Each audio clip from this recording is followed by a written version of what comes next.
At nagbabalik mga kasambahay ang Doctors on TV. Ang topic natin this morning, cold season skincare. Panoorin muna natin ang video na ito.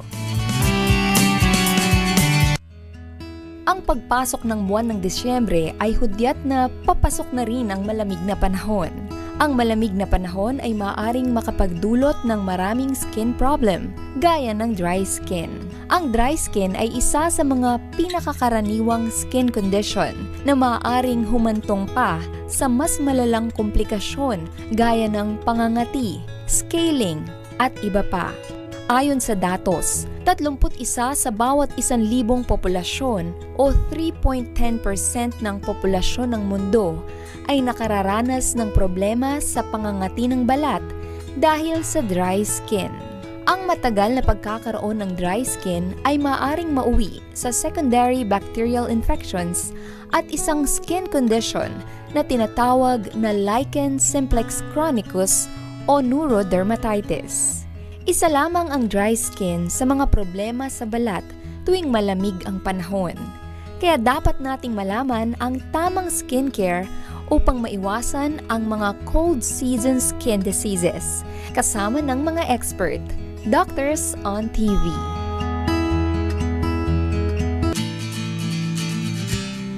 At yan po mga kasambahay ang topic natin for this morning, cold season skincare. And to help us understand this topic better, we've invited the treasurer of the Philippine Academy of Medical Specialists and the treasurer of the International College of Surgeons Metro Manila Chapter, Dr. Janet Del Mundo Tan. Good morning, Doktora. Hi, good morning sa inyong lahat. So refreshing to see your face. No? Thank you.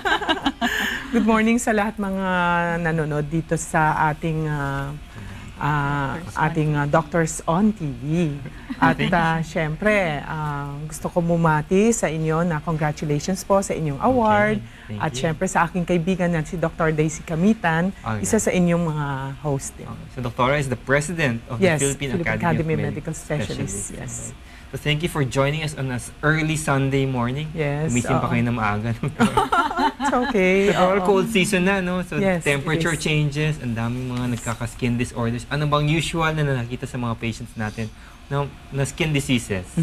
Actually, ito ay mga tinatawag nating xeroderma or xerosis. So, dry skin. Okay. No? So, magtataka kayo kung bakit tuwing paggising mo, meron parang mga scales na lalaglag o kaya pagtingin mo sa salamin, merong tayong, parang ano ba ito, nagka-crack yata yung balat ko. Hindi lamang sa mukha, pati na rin sa mga arms, sa legs, sa body, no?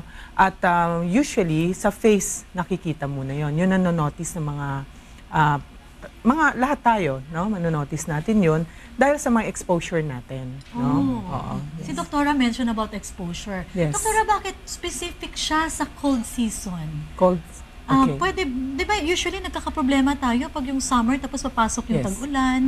Doktora, what's in the cold season that makes the skin really dry? Isn't it summer?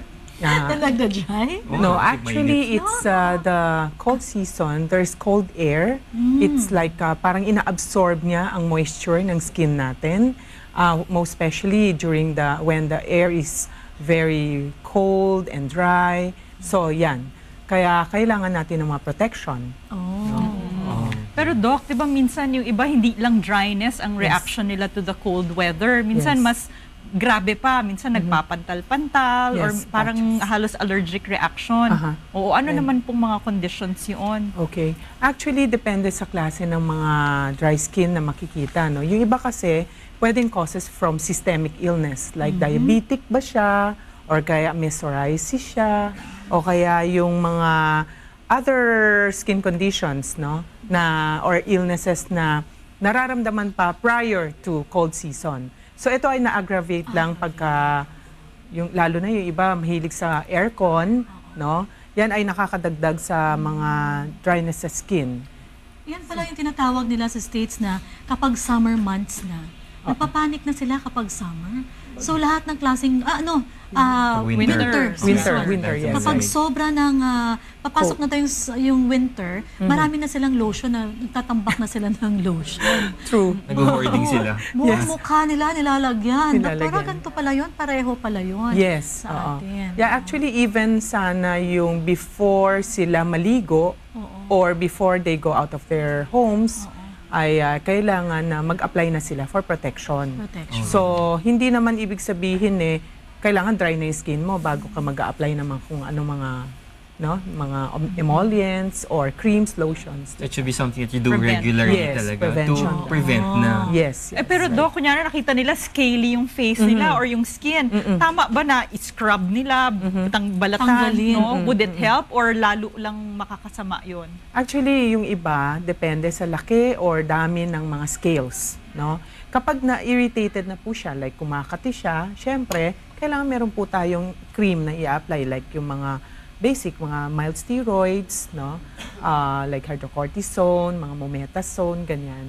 Kung halimbawa naman, dahil pagkaligo nila, paglabas nila, wag nilang i-scrub yung skin nila, no? Dahil mahilig tayo pagka, punas talagang todo, no? But just pat it dry, most especially sa face, no? We use a very soft towel, yung mga babies, ginagamit ng mga babies, yun ay ginagamit namin. Tapos, wag masyadong dry na dry, at yun, sabayan na rin ng mga like a petroleum jelly.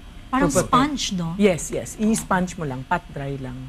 Is there any particular kind of lotion that they should be using? Actually, there are several in the markets, no? Depends. Others, they are combined with mild steroids. Others naman doesn't have. But yung mga shea butter, yung mga may shea butter, o kaya yung mga may you call that ceramides. Na, kung makikita nyo, yung iba may capsule pang ceramides, tapos piniprick nila, ina-apply, yun, okay din yun. So, ako, Doctor, when I go to the States, for example, and it's really cold, I get these rashes talaga all over. So, before I go, dapat talaga naglalagay na ako ng lotions regularly. Kundi, mag-break out talaga yung skin ko. So, it's because of the cold weather. And now that, holiday season na naman, malamig na naman ang panahon, may tendency talaga ako mag-break out. I have to come up with these steroids. Pero so far, wala ka pa, no? Okay. Wala. Kasi nag-moisturize na siya. Wala siya na yun. Yes. Prepared. Yes. Nakuha lang yan ng makeup ni at Dapat pa meron. namumula.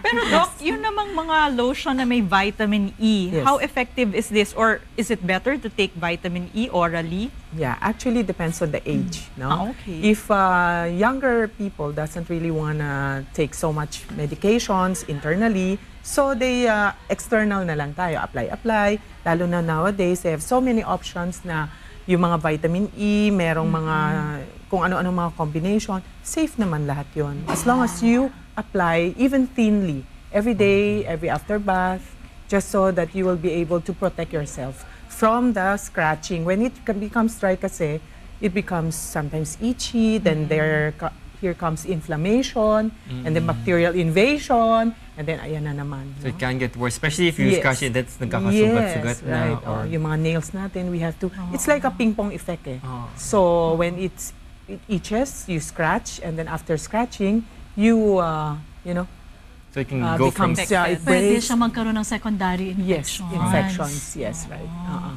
Ayan, kapag talaga kagandahan ang pinag-uusapan, grabe, ang dami nating i-discuss. Pero bago po natin ipagpatuloy ang ating discussion about skincare, panoorin muna natin ang Women's Health together with us.